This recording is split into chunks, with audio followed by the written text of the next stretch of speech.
কোনো অনাকাঙ্ক্ষিত ঘটনার জন্য এইখানকার উপজেলা নির্বাহী কর্মকর্তা যিনি আছেন উনি এই জন্য দায়ী থাকবে। মেহেরপুরের গাংনী বাস স্ট্যান্ডে গোল চত্বরের দাবিতে ৩ ঘন্টা মেহেরপুর কুষ্টিয়া সড়ক অবরোধ করে রাখে বাজারের ব্যবসায়ীরা। আজ শনিবার ২৮ সেপ্টেম্বর গাংনী বাস স্ট্যান্ডে সকাল ৯টা থেকে দুপুর ১২টা পর্যন্ত সড়কে গাছের গুঁড়ি ফেলে সড়ক অবরোধ করে রাখে ব্যবসায়ীরা। ফলে মেহেরপুর কুষ্টিয়া সড়কের সকল ধরনের যান চলাচল বন্ধ হয়ে যায়। ব্যবসায়ীরা বলছেন, গাংনী বাস স্ট্যান্ড এলাকায় জেলা পরিষদের ভবন রয়েছে। নকশা অনুযায়ী জেলা পরিষদের ভবন ভেঙে গোলচত্বর করার কথা থাকলেও মূল নকশা বাদ দিয়ে সড়ক ও জনপথ বিভাগ নতুন নকশার মাধ্যমে জেলা পরিষদ ভবন বাদ দিয়ে দায়সারা গোলচত্বর সড়ক নির্মাণ কাজ করছে। ফলে গোলচত্বর থেকে বঞ্চিত হচ্ছে গাংনী এলাকাবাসী। এছাড়া অবরোধকারীরা তাদের দাবির প্রেক্ষিতে ৭২ ঘন্টার আলটিমেটাম দেন।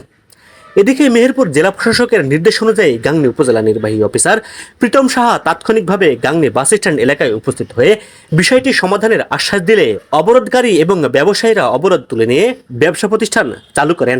আমি এটি জেলা প্রশাসক স্যারকে পৌঁছে দেব এবং যত দ্রুত সম্ভব যাতে এই সমস্যাটির সমাধানের জন্য যে কার্যকর ব্যবস্থা নেওয়া দরকার জেলা প্রশাসনের পক্ষ থেকে যাতে সেটি নেওয়া হয়, আমি তার জন্য সর্বোচ্চ চেষ্টা করব।